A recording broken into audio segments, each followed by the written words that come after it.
नमस्कार प्यारे विद्यार्थियों, कैसे हैं आप सभी। आशा करता हूँ एकदम अच्छे होंगे, आपकी तैयारी अच्छी चल रही होगी। जी हाँ प्यारे विद्यार्थियों, हमने टारगेट किया है 2026 और वो भी एक सरकारी सेवा में चयन होने का। और अभी जो लेटेस्ट भर्ती आपके सामने है एलडीसी, सीटी, वनपाल, वनरक्षक, रीट, ये सारे एग्ज़ाम आपके सर पर खड़े हैं। तो प्यारे विद्यार्थियों, प्रॉफिट लॉस की मेरी 2 क्लास हो गई है और आज मैं तीसरी क्लास लेकर आया हूँ और साथ में प्रश्नोत्तरी भी करूँगा और साथ साथ में कंसेप्ट भी सिखाता रहूँगा। ठीक है, तो शुरू करते हैं। सभी साथियों का स्वागत, अभिनंदन, नमस्कार। जितने भी साथी मेरे से जुड़ते हैं, मैं आपसे इतना ही कहूँगा कि देखिए यूट्यूब पर लाइव क्लास अभी थोड़ी संभव नहीं है। डेली आपको एक क्लास मिलेगी, अपलोड होती रहेगी क्लास, सुबह शाम, जो एक टाइम निश्चित मैंने कर रखा है। क्लास आपको मिल जाएगी मेरे प्यारे विद्यार्थियों। ठीक है,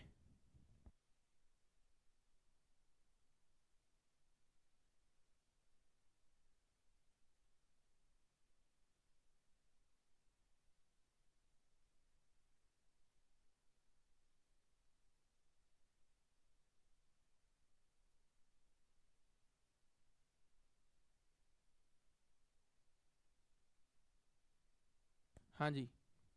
तो अब आपके सामने क्लासें रोजाना मिलती रहेगी, आप सभी साथी नियमित जुड़े। और जितना अपना थोड़ा परिवार बड़ा होगा तब मैं नियमित आपको यूट्यूब पर लाइव लूँगा। अभी एक्चुअली क्या है कि लाइव में जब लाइव क्लास ले और संख्या ही नहीं हो तो फिर थोड़ा सा मनोबल मेरा भी टूट जाता है। तो एक बार मेरी इच्छा यही कि जितना आप लोगों का सहयोग रहेगा, जितना इस परिवार में आप स्टूडेंट को जोड़ते हैं मैथ्स के संबंधित, मैं जल्दी आपके सामने लाइव रूबरू होऊंगा। और ये काम आप पर छोड़ा है कि आप जितना इस परिवार को आगे बढ़ाने में सहयोग करोगे, तो 10,000 प्लस जैसे ही अपनी संख्या होती है यूट्यूब चैनल पर, उसके बाद मैं ज़रूर रेगुलर लाइव लेने का प्रयास करूंगा। कम से कम 50-40 बच्चे लाइव आए तभी लेने में आनंद है। ठीक है, मैंने आपसे ये टारगेट किया था कि मैथ्स का पूरा पाठ्यक्रम होगा, बिल्कुल आप बेफिक्र रहिए। डेली क्लास मेरी आएगी और सुव्यवस्थित तरीके से आएगी। जैसे मैंने प्रतिशत पूरा पढ़ा दिया है, 11 क्लास प्रतिशत की ली थी, पूरा प्रतिशत आपके सामने आ गया है। अब लाभ हानि शुरू किया है, तो प्रतिशत की मैं 100 क्वेश्चनों का अभी एमसीक्यू और करवाऊंगा। लाभ हानि अब मैं करवा रहा हूँ टाइप बाय टाइप, फिर लाभ हानि के भी कम से कम 50-60 क्वेश्चन जितने बनते हैं लाभ हानि और डिस्काउंट के, इसके भी मैं एमसीक्यू करवाऊंगा। तो आप धैर्य रखें, मस्त रहें। चलिए आज की क्लास का पहला प्रश्न ये कह रहा है कि एक दुकानदार ने एक पुरानी साइकिल रुपये 1200 में खरीदी। एक दुकानदार ने एक पुरानी साइकिल है जो 1200 रुपये में खरीदी है और उसकी मरम्मत पर उसने 300 रुपये खर्च किए। यदि वे उसे 1800 रुपये में बेचता है तो उसका लाभ प्रतिशत क्या होगा। तो उसका साथियों लाभ प्रतिशत क्या होगा ये आपको बताना है। जी हाँ मेरे प्यारे विद्यार्थियों, लाभ प्रतिशत क्या होगा। तो मैंने कल आपको एकदम इसको लास्ट क्लास में एक बार बता रखा है, ऐसे प्रश्न को कैसे करते हैं आप लोग। देखो कि सबसे पहले इसको खरीदी कितने में, सबसे पहली बात उसको खरीदी कितने में, कितने रुपए में आपने उसको खरीदी है, ये सबसे पहला पॉइंट है ना। आपने उसको कितने रुपए में क्रय की है, आपका क्रय मूल्य कितना दे रखा है। तो आप कहेंगे सर क्रय मूल्य तो दे रखा है 1200 रुपये। 1200 रुपये में कोई आपने सेकेंड हैंड साइकिल खरीदी है, पुरानी साइकिल आपने खरीदी है। ओके, अब आप कह रहे हैं कि 300 रुपये आपने एक्स्ट्रा मरम्मत के किए हुए हैं, 300 रुपये एक्स्ट्रा अतिरिक्त मरम्मत, अतिरिक्त खर्च किए हैं मरम्मत के रूप में। तो मैं ये कहूँगा मेरे प्यारे विद्यार्थियों, कुल क्रय मूल्य कितना होगा, कुल क्रय मूल्य कितना होगा। तो मेरे साथियों कुल क्रय मूल्य 1500 रुपये होगा। बोलो कुल क्रय मूल्य कितना होगा, 1500 रुपये आपका कुल क्रय मूल्य होगा, राइट है ना। फिर आप उसको 1800 में बेचते हैं, आपको इसको सेल कितने में करते हो आप साथियों, इसी को 1800 रुपये में सेल कर देते हो, 1800 रुपये में बेच देते हो। तो मेरे प्यारे विद्यार्थियों आपने 1500 रुपये में ये वस्तु खरीदी है और आप इसी वस्तु को 1800 में बेचते हो, तो लाभ कितने का आ रहा है। सर लाभ 300 का आ रहा है। कितने का लाभ आ रहा है, लाभ जो बीच में हो रहा है आप देख रहे हैं ना, लाभ साथियों 300 का लाभ हो रहा है। और ये 300 का लाभ किस पर होगा, लाभ और हानि हमेशा क्रय मूल्य पर निकाले जाते हैं, प्रॉफिट और लॉस हमेशा क्रय मूल्य पर होते हैं। तो 300 का लाभ होगा और यही 300 का लाभ किस पर होगा मेरे साथियों, 1500 पर होगा। इनटू में क्या करेंगी सर, इनटू में 100 करेंगी। जैसे ही आप ये कैलकुलेशन करते हो दो जीरो से दो जीरो कैंसिल, 15 का टेबल 15 एका 15, 15 दूनी 30, 20% लाभ होगा। जी हाँ मेरे प्यारे विद्यार्थियों, 20% प्रॉफिट वाले जो भी साथी हैंगे उन सभी का सही है। तो इस क्वेश्चन का आंसर हमारा 20% लाभ होगा। आ गया होगा समझ में। आपने ये भी पढ़ा था कि लाभ का प्रतिशत कैसे निकालेंगे। जितने रुपए का लाभ होता है वो लाभ, नीचे क्रय मूल्य आता है और कुल क्रय मूल्य आएगा। क्रय मूल्य भी कौन सा आएगा, टोटल क्रय मूल्य आएगा, अंतिम स्थिति का क्रय मूल्य आएगा। जैसे अभी आप कोई बच्चा यहाँ नीचे 1200 लिख देगा तो 1200 से भी उत्तर तो आएगा, लेकिन वो उत्तर क्या होगा साथियों, गलत होगा। तो ये पहले टाइप का क्वेश्चन मैं आपको पढ़ा चुका हूँ एक क्लास के अंदर। लो दूसरा क्वेश्चन, 2400 रुपये क्रय मूल्य वाली वस्तु पर 12.5% हानि होती है तो विक्रय मूल्य ज्ञात करो। मैंने दो क्लास आपके सामने बिल्कुल बेसिक क्लास ली है और उसी क्लास के ऊपर मैंने आज पहला दूसरा क्वेश्चन अभी करवा रहा हूँ और नया टाइप भी साथ साथ में चलता रहेगा। 2400 रुपये क्रय मूल्य वाली वस्तु पर 12.5% हानि होती है तो मेरे प्यारे विद्यार्थियों विक्रय मूल्य बताना है। क्रय मूल्य आपको साथियों दे रखा है, क्रय मूल्य जिसको आप सीपी कहते हैं, सीपी आपको दे रखा है 2400 रुपये और आपको हानि दे रखी है, आपको साथियों हानि दे रखी है, लॉस दे रखा है 12.5%। कितना, 12.5% लॉस दे रखा है। और आपको सेलिंग प्राइस पूछा है, आपको साथियों विक्रय मूल्य पूछा है। तो विक्रय मूल्य कैसे निकलता है सर, विक्रय मूल्य के लिए तो आपने एक बेसिक नियम बताया था, विक्रय मूल्य के लिए एक बेसिक नियम बताया था और वो नियम था क्रय मूल्य into 100 plus minus profit and loss, plus minus profit and loss बट्टे में क्या आ जाएगा 100। ये रहा आपका विक्रय मूल्य का साथियों सूत्र, ये रहा आपका विक्रय मूल्य का साथियों सूत्र। अब इसके अंदर देखो आंकड़े सेट करने होते हैं और कोई दिक्कत नहीं है मेरे साथियों, जरा समझने का प्रयास करें। क्रय मूल्य आपका सर 2400 रुपये है, बोलो क्रय मूल्य कितना है, क्रय मूल्य 2400 रुपये है, ठीक है 2400। लाभ ये हानि है 12.5 की, 100 में हानि घटाओगे, 100 में 12.5 जाते तो 87.5 बचता है बट्टे में 100 और ये पॉइंट हटाओगे, जैसे ये पॉइंट आप हटाओगे तो नीचे एक और जीरो बढ़ जाएगा, पॉइंट हटाओगे तो नीचे एक जीरो और बढ़ जाएगा।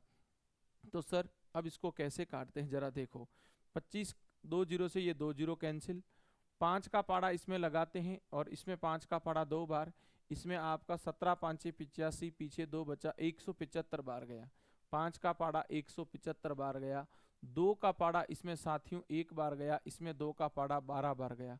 12 को मेरे प्यारे विद्यार्थियों इससे गुणा करोगे, 12 5 60 होता है, हासिल 6, 12 7 84, 84 और 6, 84 और 6 90, हासिल 9, 12 और 9 21, 12 और 9 21। जी हाँ 2100 रुपये में आपने वो वस्तु बेची है।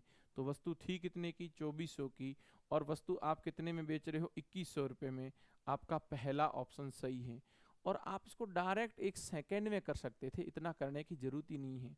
कैसे करते एक सेकेंड में सर, 12.5 का मीनिंग था 1/8, 12.5 का मीनिंग था 1/8, प्रतिशत में पढ़ाया था। 12.5% का मतलब होता है मेरे साथियों 1/8, 8 के ऊपर 1 की हानि है, 8 के ऊपर 1 की हानि है तो 7/8 आपका बनेगा विक्रय मूल्य। और वस्तु का क्रय मूल्य दे रखा था 2400, सीधा इसको गुणा करो सर, 8 का टेबल इसमें 3 बार गया, 300 इंटू 7 करेंगे, ये लो 2100, ये लो आपका 2100 सही है, ये आपका साथियों 2100 बिल्कुल सही है। क्लियर है ना। तो ये दूसरा क्वेश्चन आपको समझ में आ गया होगा। लो, एक मेज को 1035 में बेचने पर 15% का लाभ होता है, उसका क्रय मूल्य बताओ। ये टाइप बाय टाइप प्रश्न मैंने लिए हैं और आपको अभी मैंने 2 क्लास में जितने पढ़ाए उतने तो मैं पहले ऐसे एमसीक्यू करवाता हूँ, फिर अगला टाइप, फिर ये साथ में चलते रहते हैं ना। लीजिए, एक मेज को 1035 में बेचने पर 15% का लाभ होता है तो उसका क्रय मूल्य क्या है आपको बताना है। बहुत ही सिंपल प्रश्न है सर। मान लीजिए उसका क्रय मूल्य 100 रुपये है और आप कह रहे हैं सर लाभ 15% का है, लाभ 15% का है, तो मेरे विद्यार्थियों विक्रय मूल्य हो जाएगा 115। बोलो विक्रय मूल्य कौन सा हो जाएगा, 115 आपका विक्रय मूल्य हो जाएगा। तो विद्वानों जरा समझने का प्रयास करो, जब मेरे अकॉर्डिंग विक्रय मूल्य 115 हैं, उसके अकॉर्डिंग विक्रय मूल्य 1035 है, एक यूनिट का मान आएगा 1035 बट्टा 115 इंटू में क्या करेंगे 100। अब यहाँ से गणना कैसे करनी है? आप कहेंगे सर 5 का पाड़ा बोलते हैं 23 बार, 5 का पाड़ा बोलते हैं 20 बार, 23 चौका 92, 23 चौका 92, तो पीछे बच जाएगा 15। 23 का भाग इसमें लगाओ, 23 चौका 92, पीछे कितना बच गया? 23 चौका 92, पीछे आपके बचा 10, 13 बच रहा है। 23 का भाग इसमें पूरा जाएगा, 23 चौका 92, हाँ 11 बच रहा है बिल्कुल। 23 चौका 92, 8 3 11, 11 का आगे 5, 115 में 5 बार गया, मतलब 45 बार भाग गया। कितनी बार मेरे साथियों भाग गया? 45 बार भाग गया। 45 को 20 से गुणा करेंगे, 45 दूनी 90 होता है, 900 आपका साथियों आंसर आएगा, जो ऑप्शन बी में बिल्कुल सही है। ऑप्शन बी में मेरे प्यारे विद्यार्थियों बिल्कुल सही है। सर आप सूत्र से भी कर सकते थे, क्रय मूल्य का एक सूत्र भी है, क्रय मूल्य का एक सूत्र है, सीपी का एक नियम था, और वो नियम ये था विक्रय मूल्य इंटू 100 बट्टा 100 plus minus profit and loss, बट्टा 100 plus minus profit and loss. ये हमारे क्रय मूल्य निकालने का मेरे प्यारे विद्यार्थियों नियम है। अब आप यहाँ कहोगे सर क्रय मूल्य कैसे निकालेंगे? विक्रय मूल्य दे रखा है 1035, विक्रय मूल्य दे रखा है 1035, ऊपर 100 आएगा, लाभ है तो नीचे जुड़ेगा 115, 15% का लाभ था, लाभ नीचे जुड़ता है, हानि हमेशा घटती है। ओके मेरे प्यारे विद्यार्थियों, अब यहाँ से बोलो सर 5 का पाड़ा 20 बार, 5 का पाड़ा 23 बार, और 23 का पाड़ा अभी बोला था इसमें 45 बार, 45 दूनी 90, ये 900 मेरा क्रय मूल्य आ गया। ये 900 मेरा क्या आ गया? क्रय मूल्य आ गया। ये 900 मेरा सीपी आ गया। राइट है? आ गया समझ में? कोई दिक्कत नहीं है। अब चलते हैं आगे नेक्स्ट क्वेश्चन की ओर। ये कह रहा है कि एक वस्तु को जब 630 में बेचने पर 10% की हानि होती है, 10% लाभ कमाने के लिए उसे किस मूल्य पर बेचना होगा? 630 में बेचते हैं तो मेरे साथियों 10% की हानि होती है, 10% लाभ कमाने के लिए इस वस्तु को हमें कैसे बेचनी होगी? बहुत सिंपल सा प्रश्न है कि मान लो आपका क्रय मूल्य 100 रुपये है, माना कि क्रय मूल्य 100 रुपये है। पहली स्थिति 10% लाभ 10% हानि, 10% लाभ चाहिए तो ये वस्तु बिकेगी 110 में, ये वस्तु बिकेगी 110 में, विक्रय मूल्य आएगा सेकंड। 10% हानि, 10% हानि, 10% हानि का मतलब 90 आएगा। कितना आएगा? 90। ये आपका विक्रय मूल्य पहला आ गया, ये आपका विक्रय मूल्य कौन सा आ गया? पहला आ गया, है ना? ये विक्रय मूल्य आपका पहला आ गया। 100 रुपए की कोई वस्तु है, पहले आप 90 में बेच रहे थे, फिर उसी वस्तु को आप 110 में बेच रहे हो, तो कितना लाभ? वो कह रहा कितने में बेचोगे? तो मेरे अकॉर्डिंग समझना, पहले में बेच रहा था 630 में, लेकिन ये तो कह रहा है 90 में बेच रहे थे। प्रश्न कह रहा है कि आपका पहला विक्रय मूल्य जो है ना 630 है, लेकिन मेरे अकॉर्डिंग पहला विक्रय मूल्य 90 है। प्रश्न वाला कह रहा है, मैं नहीं कह रहा हूं, प्रश्न कह रहा है कि आपने कोई वस्तु 630 में बेची है, लेकिन हमारे अकॉर्डिंग वो वस्तु 100 की 10 की घाटे में गई, अर्थात 90 रुपए में गई है। मेरे अनुसार वस्तु 90 में बेची, वो कह रहा है सर 630 में बेची। मेरे प्यारे साथियों, 0 से 0 को कैंसिल करें, 9 का टेबल बोलेंगे, 7 9 63, 1 यूनिट का मान 7, 1 यूनिट का मान जब 7 आया है, 1 यूनिट का मान 7 आया है, क्रय मूल्य पूछे, क्रय मूल्य पूछे तो 7 को 100 से गुणा करो, क्रय मूल्य पूछे तो 100 से गुणा करो 700, लेकिन आपको तो विक्रय मूल्य सेकंड पूछा है, आपको साथियों विक्रय मूल्य सेकंड पूछा है, तो गुणा 110 से करेंगे, सेकंड विक्रय मूल्य में गुणा 110 से करेंगे। 11 7 77, 770 मेरा उत्तर सही है। जी हाँ मेरे प्यारे विद्यार्थियों, 770 मेरा आंसर सही है। आशा करूंगा आप सभी साथियों को समझ में आ गया होगा। चले आगे, लीजिए अगला सवाल। अगला सवाल कहता है कि 25 वस्तुओं का क्रय मूल्य 20 वस्तुओं के विक्रय मूल्य के बराबर है, लाभ या हानि प्रतिशत ज्ञात करें। ये भी सवाल मैं आपको पढ़ा चुका हूं पहली या दूसरी क्लास के अंदर। हाँ, ये सवाल भी आपके लिए मेरे साथियों हो चुका है।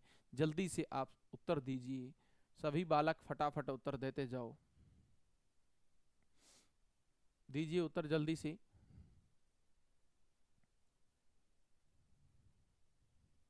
देखो सर, यहाँ पर तुलना वाला प्रश्न है कि 25 जो वस्तु हैं उसका क्रय मूल्य, 25 वस्तुओं का जो क्रय मूल्य है वो 20 वस्तु की, वो 20 वस्तु के विक्रय मूल्य के समान है। 25 वस्तु का क्रय मूल्य 20 वस्तु के विक्रय मूल्य के समान है, तो लाभ या हानि प्रतिशत ज्ञात करो। तो मेरे प्यारे साथियों, लाभ हानि प्रतिशत कैसे होगा? 25, 5 का टेबल 5 बार, 5 का टेबल 4 बार, क्रय मूल्य कितना? 4 यूनिट, विक्रय मूल्य कितना? 5 यूनिट। क्रय मूल्य अनुपात विक्रय मूल्य, क्रय मूल्य अनुपात विक्रय मूल्य, और वो है कितना? 4:5, 4:5। 4 का समान 5 में गया, 4 का समान 5 में गया। 1 रुपए का सर लाभ हुआ, 1 रुपए का क्या हुआ? लाभ हुआ। 1 का लाभ किस पर हुआ?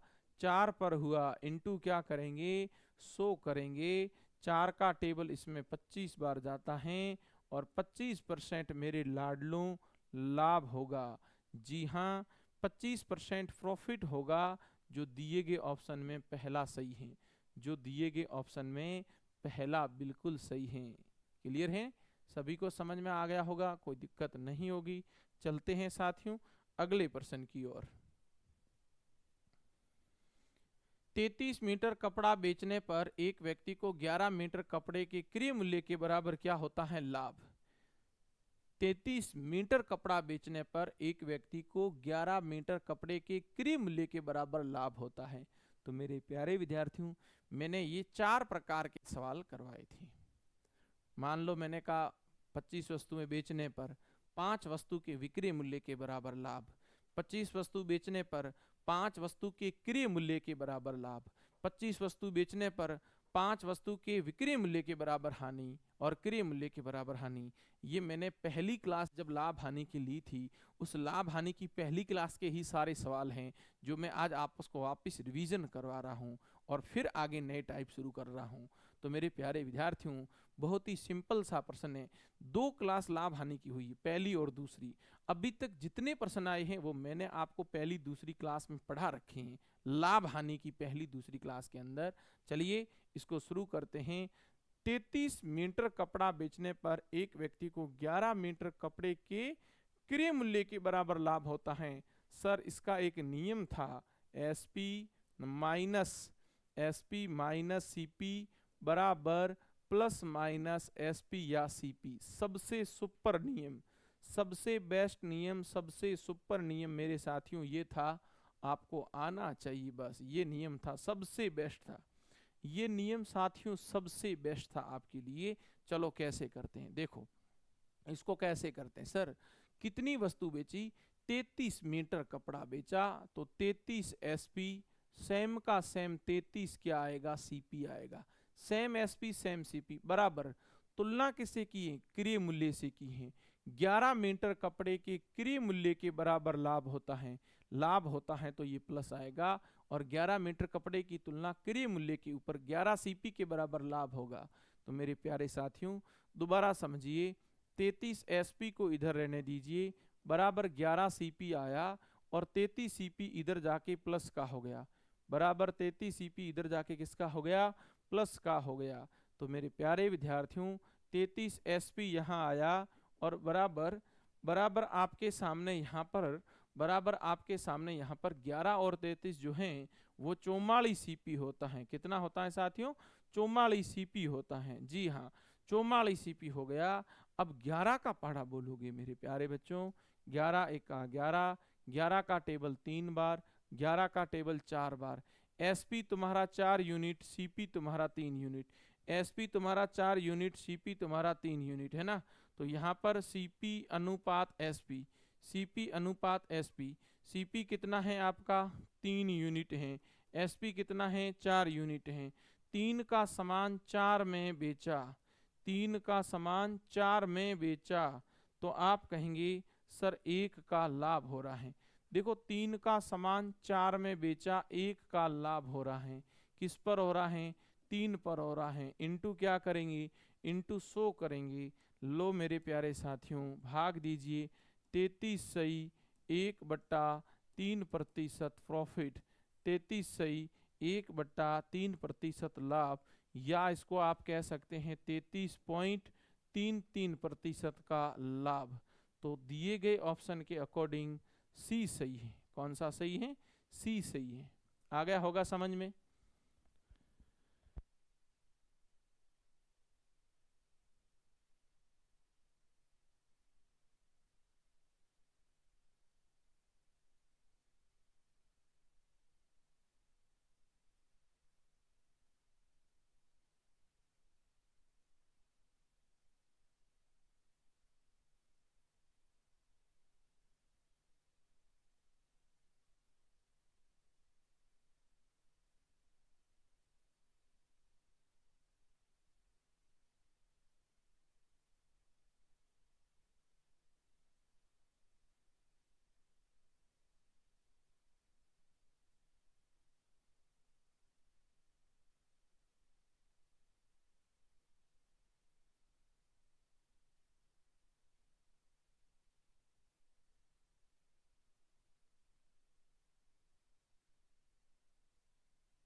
बताओ जल्दी से फटाफट भाई। हो गया भाई। नेक्स्ट क्वेश्चन आपके सामने, ये लो, ये टाइप है नया, ये नया टाइप का क्वेश्चन है, हम इस पर अभी काम करेंगे। ये आज का टाइप है। अभी जो मैंने 6 क्वेश्चन आपको करवाए हैं वो मेरे प्यारे विद्यार्थियों मैंने पीछे इन दोनों क्लासों में कहीं ना कहीं पढ़ा रखे हैं, पीछे दोनों क्लासों में कहीं ना कहीं आपको पढ़ा रखे हैं। अब आप ध्यान से समझने का प्रयास करें। कैसे करेंगे इस क्वेश्चन को, बहुत ही सिंपल सा क्वेश्चन है। 10 रुपये में 11 की दर से कोई खरीदता है सामान और 11 रुपये में 10 की दर से बेचता है, तो कितना प्रतिशत लाभ अथवा हानि होगा। तो सुनिए साथियों, पहले बेसिक कंसेप्ट इसका क्लियर करते हैं। 10 रुपये में 11 की दर से खरीदता है, मतलब 11 का क्रय मूल्य, 11 का क्रय मूल्य जो है वो आपको 10 रुपये बताया है। तो मैं कहूँगा 1 का क्रय मूल्य क्या होगा। जी हाँ, 1 का क्रय मूल्य अर्थात 1 का सीपी होगा 10/11 रुपये, है ना। ये दर हैं, एक प्रकार की रेट हैं, लेकिन हम इसको वस्तु कह सकते हैं, काल्पनिक, कोई दिक्कत नहीं है। फिर वो कह रहा है कि मैंने 11 रुपये में 10 की दर से बेचा है, वो बेचने की रेट भी कह रहा है, वो कह रहा है 10 का विक्रय मूल्य, ये पहली कंडीशन थी। दूसरी कंडीशन यहाँ पर 10 का विक्रय मूल्य जो है वो मेरे प्यारे विद्यार्थियों 11 रुपये बता रहा है। तो मैं कहूँगा 1 का विक्रय मूल्य कितना होगा। जी हाँ, 1 का विक्रय मूल्य होगा 11/10 रुपये। अब एक वस्तु का सीपी भी आ गया और एक वस्तु का मेरे साथियों एसपी भी आ गया, तो बिल्कुल दिक्कत नहीं होनी चाहिए। एक वस्तु का आपको सीपी भी मिल गया और एक वस्तु का आपको एसपी भी मिल गया, तो अब आपको कैसे करना है जरा देखो, ठीक है ना। एक वस्तु का आपको सीपी भी मिल गया और एक वस्तु का आपको एसपी भी मिल गया, तो अब आपको कैसे करना है जरा देखो। लो, एक तरफ लिखते हैं सीपी और एक तरफ लिखते हैं एसपी। एक वस्तु का जो सीपी है वो है 10/11, 10/11, और एसपी जो है वो 11/10। आप सभी को एक बारे में ज्ञान होगा कि हर को हटाने के लिए क्या करेंगे, हर का सरलीकरण, हर का सरलीकरण। और हर का सरलीकरण कैसे करते हैं जरा समझना। 11 और 10, नीचे वाली जो संख्या है, नीचे वाली जो संख्या है 11 और 10, 11 और 10 का एलसीएम लेना है। 11 और 10 का मेरे साथियों एलसीएम लेना है। किस किस का? 11 व 10 का एलसीएम। और 11 व 10 का जो एलसीएम होता है वो 110 होता है। बोलो बालकों कितना होता है? 110 एलसीएम होता है। अब इधर भी आप 110 से गुणा करोगे, इधर भी आप 110 से गुणा करोगे। जी हाँ प्यारे विद्यार्थियों, यहाँ पर 11 का टेबल आपके 10 बार जाएगा और यहाँ 10 का टेबल आपका 11 बार जाएगा, तो यहाँ पर तो 100 आएगा और यहाँ पर मेरे साथियों 121 आएगा।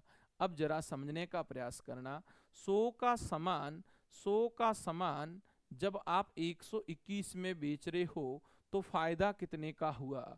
सर फायदा 21 रुपए का हुआ। कितने का फायदा हुआ? 21 का। और ये 21 का फायदा किस पर हुआ है? 21 का जो लाभ हुआ है ये हुआ किस पर है? सर 100 पर हुआ है। इंटू 100 करेंगे तो मेरे प्यारे विद्यार्थियों 100 से 100 कैंसिल हो जाएगा। जी हाँ, 21% आपका प्रॉफिट होगा, 21% आपका लाभ होगा। जो दिए गए ऑप्शन में सी ऑप्शन आपका बिल्कुल सत्य है, सी ऑप्शन राइट है। सर इसको लॉजिक से कैसे करेंगे? इसको लॉजिक से कैसे करेंगे? ये बेसिक मैंने आपके सामने एक्सप्लेन किया, अब मैं इसको लॉजिक से ही करूंगा। अब ऐसे सवालों के लिए लॉजिक लगा रहा हूं, देखना जरा। एक तरफ लिखना है दर, एक तरफ लिखना है दर या वस्तु, और एक तरफ लिखना है रुपए। जैसे मैं लिख रहा हूं वैसे आपको लिखना है, जैसे मैं लिख रहा हूं वैसे ही आपको लिखना है। एक तरफ दर वस्तु लिखना है पहले, फिर लिखना है रुपए। पढ़िए इस लाइन को, क्या कह रहा है क्वेश्चन।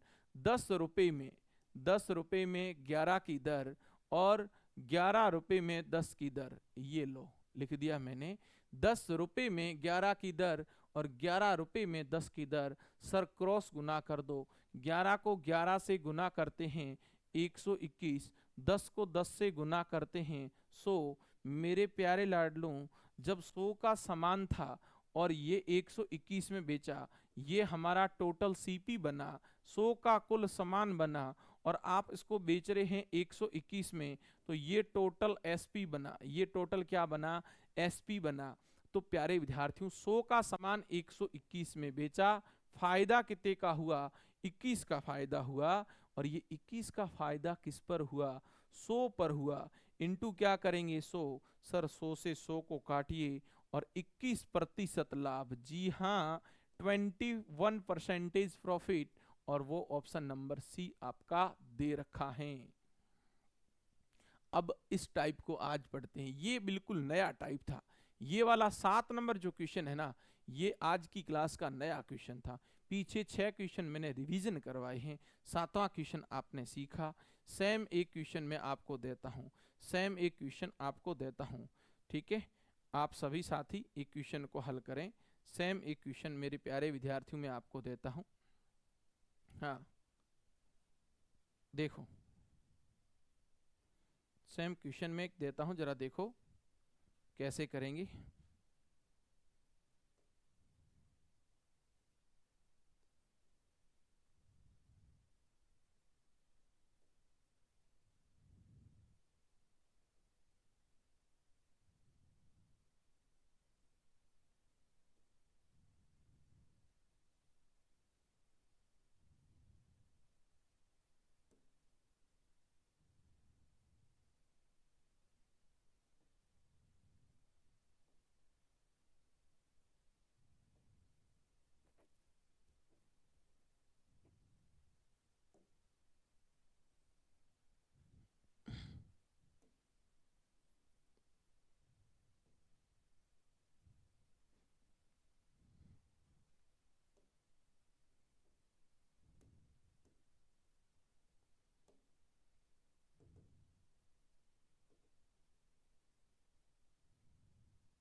देखें 7 नंबर क्वेश्चन हो गया था। 8 नंबर क्वेश्चन देखिए मैं आपके सामने लिख रहा हूं मेरे प्यारे विद्यार्थियों। 8 नंबर क्वेश्चन मैं आपके सामने लिख रहा हूं, 1 मिनट, आपके सामने 8 नंबर क्वेश्चन।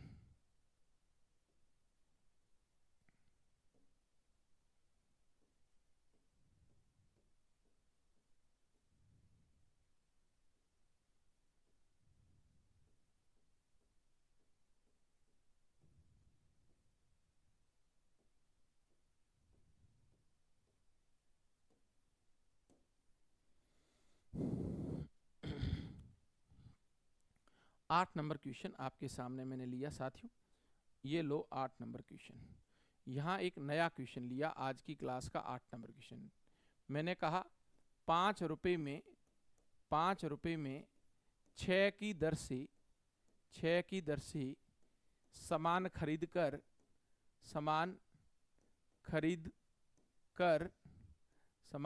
कर उसे 6 रुपये में 5 की दर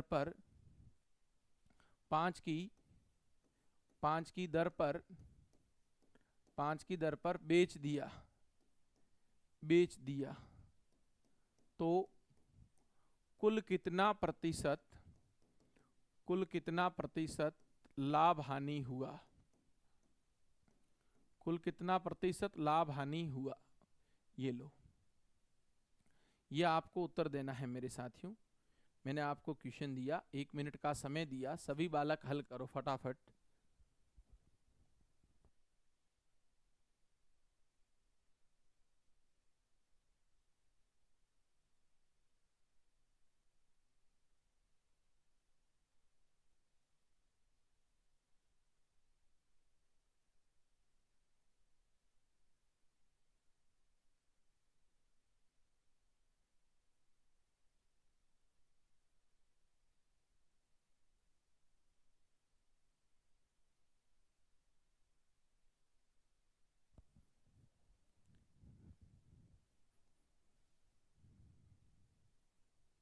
हाँ जी, कर लिया होगा आप सभी ने। देखो, सबसे सरल तरीका जो था वो मेरे प्यारे विद्यार्थियों मैंने आपके सामने रखने का प्रयास किया। मैंने ये कहा था आपको कि एक तरफ लिखना है दर और एक तरफ लिखना है वस्तु। अगला प्रश्न चेंज करूंगा, लेवल बढ़ाऊंगा अब। दर और वस्तु, और एक तरफ क्या लिखना है, रुपए लिखना है। एक तरफ क्या लिखने हैं, रुपए। तो मेरे प्यारे विद्यार्थियों जरा समझने का प्रयास करें कैसे करते हैं आप लोग इसको। आपने सबसे पहले यहाँ पर लिखा कि दर कितनी थी, तो 6 की दर से आपने कोई सामान 5 रुपए में खरीदा है। 6 की दर से आपने कोई सामान जो है वो 5 रुपए में खरीदा, और 6 रुपए में आपने 5 की दर से सामान को बेच दिया। एक खरीदने की शर्त, एक बेचने की शर्त, दोनों शर्तें आपके सामने। 6 की दर से 5 रुपए में खरीदा और 5 की दर से 6 रुपए में बेच दिया। अब सर तिरछा गुणा कर दो, 6 को 6 से गुणा कर दो और 5 को 5 से गुणा कर दो। 5 और 5 का गुणा 25 होता है सर, 6 और 6 का गुणा 36 होता है। तो जरा समझना, 25 तो मेरा क्रय मूल्य है और 36 मेरा विक्रय मूल्य है। सर ये कुल क्रय मूल्य है। ये क्या है, कुल क्रय मूल्य। और ये क्या है सर, ये आपका विक्रय मूल्य है। जी हाँ मेरे लाडलों, ये आपका विक्रय मूल्य है। 25 का सामान 36 में बेचा, लाभ हो रहा है 11 का। बोलो कितने का लाभ हो रहा है, 11 का लाभ हो रहा है। तो समझिए 11 का लाभ जो हो रहा है ना, लाभ प्रतिशत हमेशा क्रय मूल्य पर निकाला जाता है। सर 11 का लाभ हुआ, क्रय मूल्य 25 है। क्रय मूल्य कितना है, 25। इंटू में क्या करूंगा, 100 करूंगा। बोलो इंटू में क्या करूंगा, 100 करूंगा। तो 25 का पहाड़ा बोलना है, और 25 का पहाड़ा सर इसमें जाएगा 4 बार, और 11 चौके 44%। कितना प्रतिशत, 44% लाभ हुआ। जी हाँ, 44% प्रॉफिट, 44% लाभ हुआ। आज की क्लास का 8 नंबर क्वेश्चन आपको मैंने दिया और सभी साथियों को समझ में आ गया होगा। एक और क्वेश्चन आपके लिए दे रहा हूं और आप सभी साथी हल करें। देखो 9 नंबर क्वेश्चन आज की क्लास का। 3 रुपए में या 4 रुपए में 3 की दर से केले खरीदे और उन्हें 4 रुपए 3 रुपए में 4 की दर से बेच दिए। 3 रुपए में 4 की दर पर बेच दिए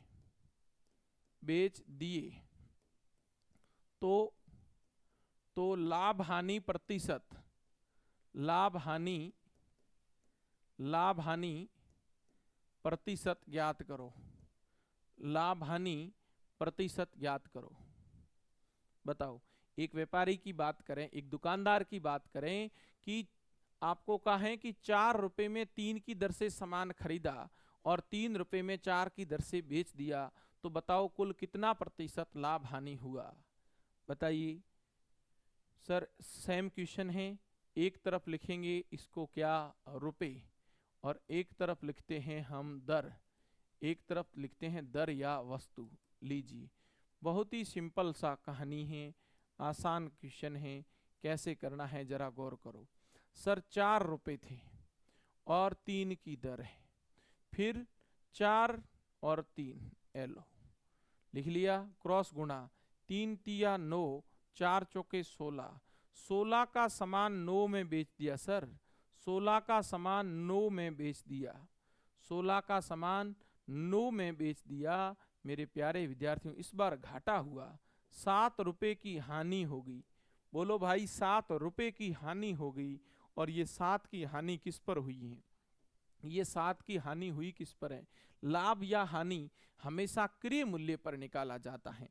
7 की हानि 16 पर हुई है, 16 पर हुई है, इंटू क्या करेंगे, 100 करेंगे। लीजिए मेरे प्यारे विद्यार्थियों, आपका उत्तर यहाँ आएगा। 4 का टेबल बोलेंगे तो सर 4 बार, 4 का टेबल 25 बार, 25 साते 175, 25 साते 175 बटे 4, 25 साते 175 बटे 4, और 4 का भाग लगाओगे, 4 चौक 16, अब 1 बचा है ना, तो 1 बचेगा तो 15 हो जाएगा, और 15 में 4 का भाग, 3 चौक 12, फिर 7 5 चला जाएगा। इतना प्रतिशत हानि होगी, इतना प्रतिशत क्या होगी, हानि होगी। दोबारा देखो, 4 चौक 16, 15 में 3 चौक 12, 3 30 में 7 चौक 28, फिर 5 चौका 20।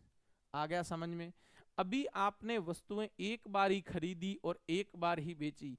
मेरे प्यारे साथियों, अब मैं लेवल को और बढ़ा रहा हूं, और इस लेवल में अगला सवाल ये है कि कोई व्यक्ति सामान को 2 बार खरीदे, 3 बार खरीदे, सबको मिलाकर बेच दे। कैसे? जैसे कई बार आपने देखा होगा कि मार्केट में सामान की कमी होती है। मान लीजिए आपको बहुत सारा सामान चाहिए, बहुत सारे नींबू चाहिए गर्मी के मौसम में, तो जैसे ही मार्केट के अंदर वस्तुओं की कमी होती है तो ऑटोमेटिक रेट क्या है, लोग बढ़ा देते हैं। तो एक दुकानदार कह रहा है कि मैंने 5 रुपए में 8 की दर से नींबू खरीदे, उतने ही नींबू 8 रुपए में 5 की दर से खरीदे, और इन सबको मिलाकर मेरे गांव में जाकर 10 रुपए में 11 की दर से बेच दिए। तो बताओ कितना प्रतिशत लाभ अथवा हानि होगी। तो ये तो अभी टाइप जो लिखवाया सिंपल टाइप था, एकदम इजी टाइप था, लेकिन थोड़ा सा और लेवल बढ़ाते हैं। प्यारे विद्यार्थियों, आज की क्लास का आपका 10वां क्वेश्चन आपके सामने, थोड़ा सा मैं लेवल बढ़ाता हूं और इस टाइप को पूरा क्लियर करता हूं, इसलिए मैं लिख लिख कर आपके सामने एक एक क्वेश्चन करवा रहा हूं। देखो, एक व्यक्ति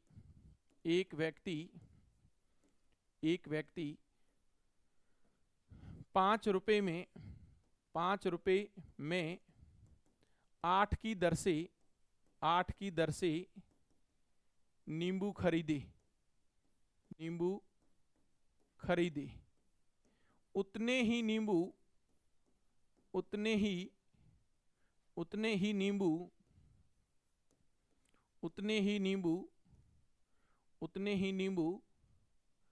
8 रुपए में, उतने ही नींबू और रेट ले लेते हैं, उतने ही नींबू 3 रुपए में, या उतने ही नींबू 4 रुपए में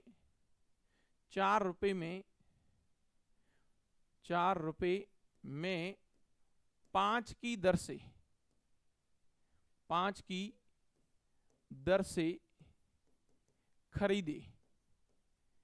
खरीदे। सभी को मिलाकर सभी को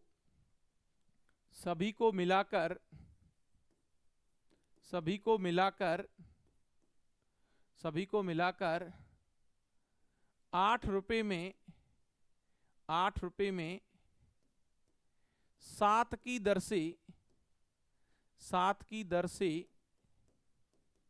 बेच दिए, बेच दिए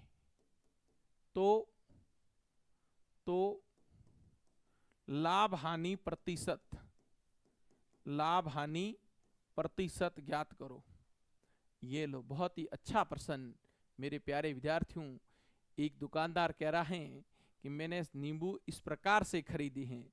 ये कह रहा है कि 5 रुपए में मैंने 8 की दर से खरीदा, 8 रुपए में मैंने 4 रुपए में 5 की दर से 2 बार सामान खरीदता है, मिलाकर 1 बार बेच देता है, तो बताओ कुल कितना प्रतिशत लाभ होगा। देखिए, बेसिक भी बताऊंगा और लॉजिक भी बताऊंगा। आप तो आराम से सीखने का प्रयास करें, आप तो साथियों आराम से सीखने का प्रयास करें। पहले मैं बताता हूं बेसिक इसका, पहले मैं बताता हूं मेरे साथियों इसी का बेसिक, है ना। ये लो, सीखो। सर पहली शर्त है कि 5 रुपए में 8 की दर से सामान खरीदा। 8 का क्रय मूल्य, क्रय मूल्य को सीपी कहता हूं, 8 का क्रय मूल्य बता रहा है 5 रुपए। तो मैंने कहा 1 का क्रय मूल्य क्या होगा, तो आपने कहा सर 5/8, 5/8। ये पहली इसकी शर्त होगी पूरी।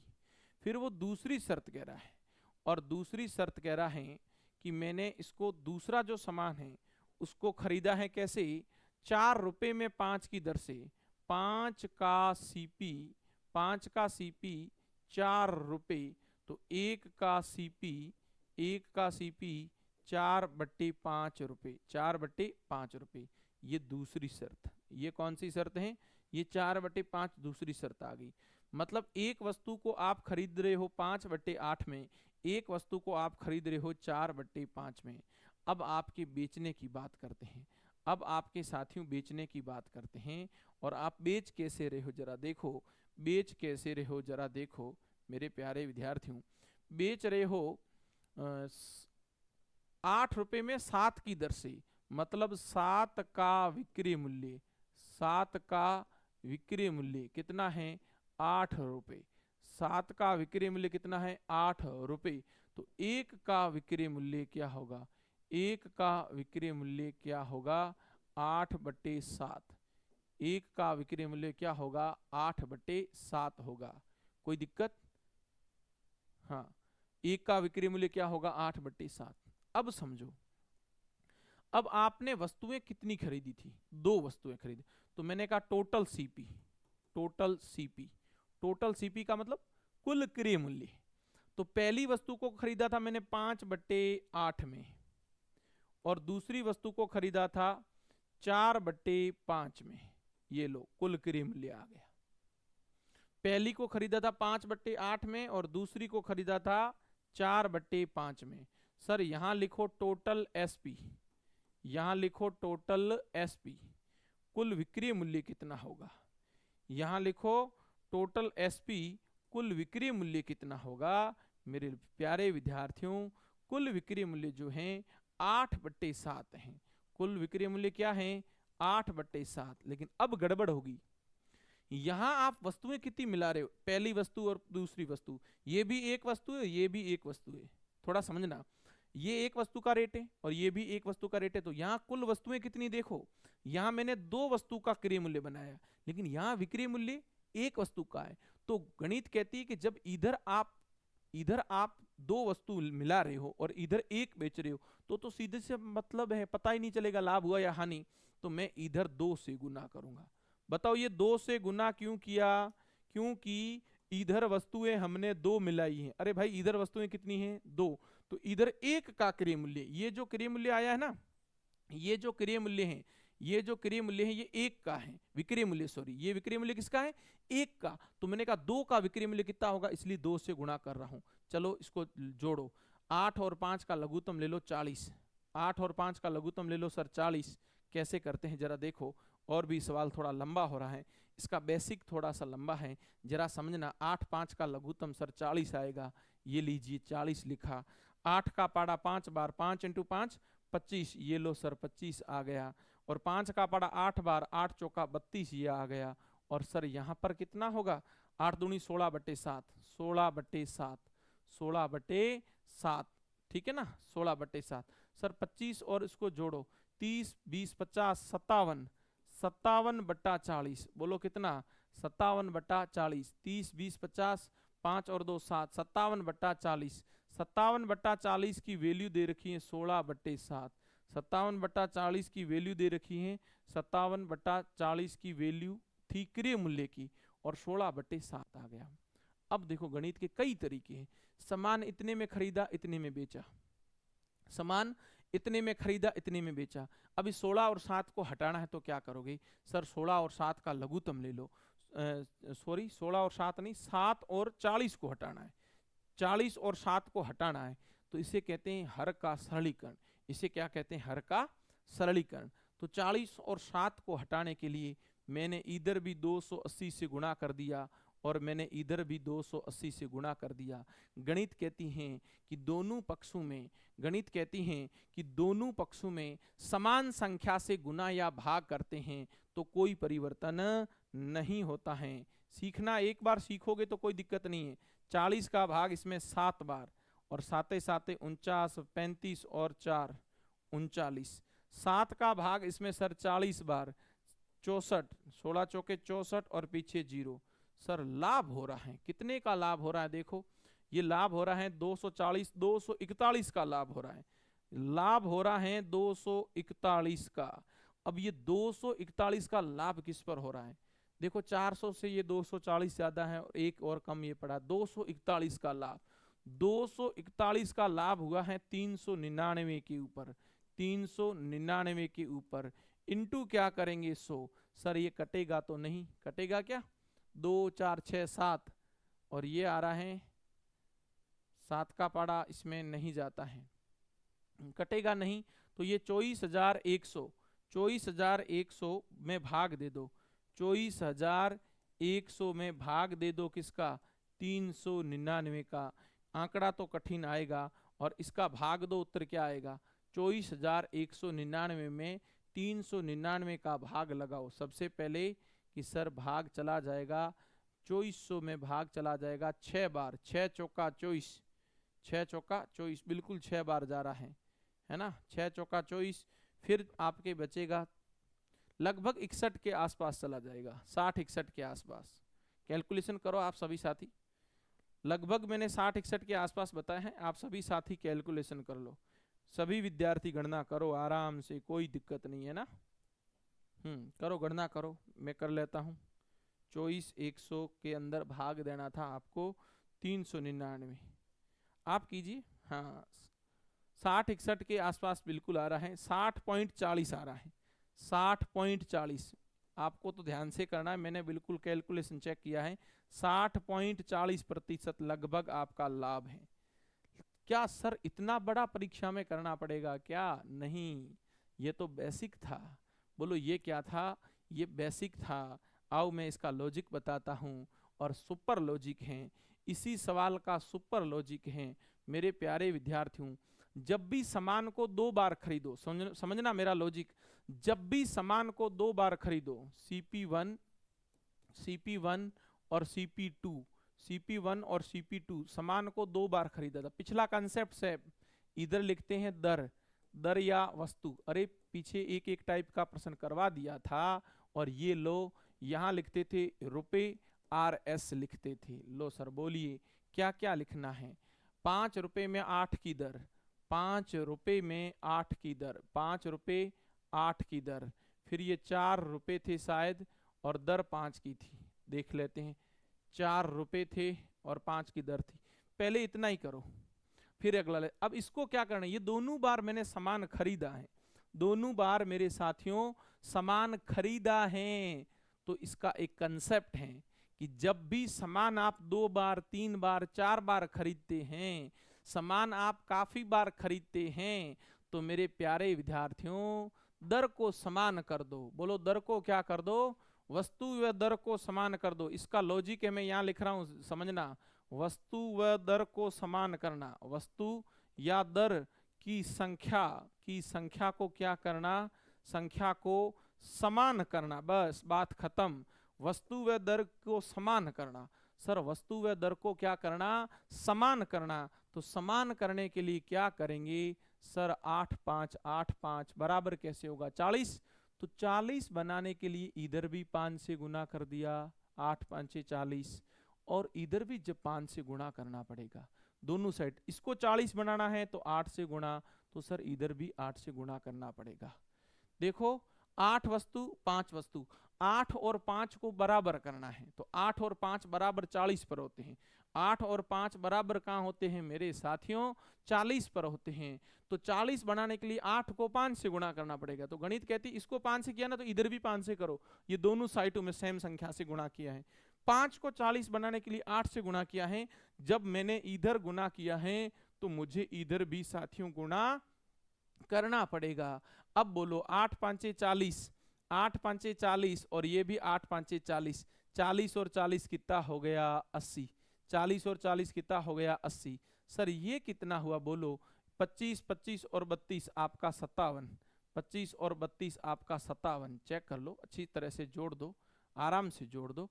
ये 25 हुआ था, ये हुआ था 25, देख लो ये वैल्यू हो रही है 40 और ये भी वैल्यू हो रही है 40, 40 40 को जोड़ा था, ये वैल्यू थी 25 और ये वैल्यू थी 32, 30 और 32, 30 25 50 57, बिल्कुल ये मेरा टोटल एसपी आया है, टोटल सीपी, टोटल सीपी आया है। और अब प्रश्न शुरू होता है कि बेचा कैसे। ये मैंने दो प्रकार से जो सामान खरीदा था उसको एकल किया, एवरेज रेट में सेट किया है। अब सामान बेचा कैसे है, 8 रुपए में 7 की दर से। सर 8 रुपए में, 8 रुपए में 7 की दर से, ये रुपए आ गए और ये दर आ गई। सर अब क्रॉस गुणा कर दो, 8 8 64, क्रॉस गुणा करो, 8 8 64 640। सर इसको गुणा करो, 7 7 49, असल 4 35 और 4 39। ये देख लो ये सेम का सेम पीछे आया था, यहां भी ये आया, ये आता है टोटल सीपी।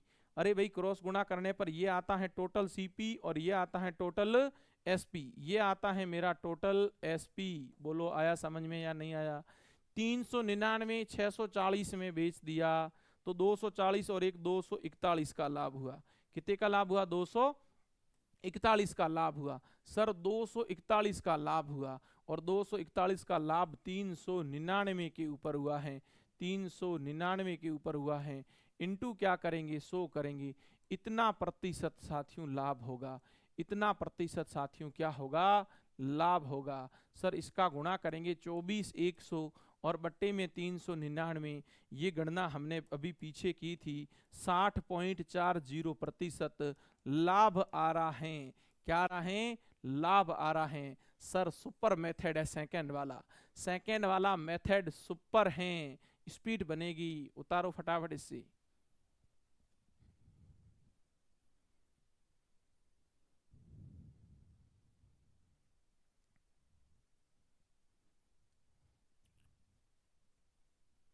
तो ये आपने अभी पढ़ा कि सामान को 2 बार खरीद कर और 1 बार बेचना, तो कैसे बेचेंगे ये तरीका था। आ गया होगा समझ में। बेसिक वो थोड़ा लंबा है। बेसिक में तो क्या है कि दोनों का क्रय मूल्य मैंने अलग अलग निकाला था, फिर दोनों का क्रय मूल्य को जोड़ा और विक्रय मूल्य को जोड़ा, फिर टोटल सीपी टोटल एसपी करके लंबा हो गया प्रश्न। और ये शॉर्टकट था। शॉर्टकट के लिए केवल ये बात ध्यान रखनी है कि जब आप सामान 2 बार 3 बार जितनी भी बार खरीदते हो ना, उस सामान में वस्तु और दर है उसकी संख्या को बराबर करना है, उसकी संख्या को मेरे साथियों बराबर करना है। तो मैं आशा करूंगा आप सभी साथियों को समझ में आ गया होगा। एक क्वेश्चन मैं आपको होमवर्क के रूप में देता हूं, जो आप सभी साथी इस वीडियो के नीचे कमेंट करके मुझे जरूर बताएंगे। लो, आज की क्लास का नेक्स्ट क्वेश्चन था हमारा 11 नंबर क्वेश्चन, क्वेश्चन नंबर 11। ठीक है, 11 नंबर क्वेश्चन मैं आपको होमवर्क के रूप में देता हूं, आप सभी साथी करें। 5 रुपए में, 5 रुपए में 3 की दर से, 3 की दर से कुछ वस्तुएं खरीदी, कुछ वस्तु खरीदी, उतनी ही वस्तु, उतनी ही वस्तु, उतनी ही वस्तु 4 रुपए में 5 की दर पर खरीदी, 5 की दर पर खरीदी। सभी को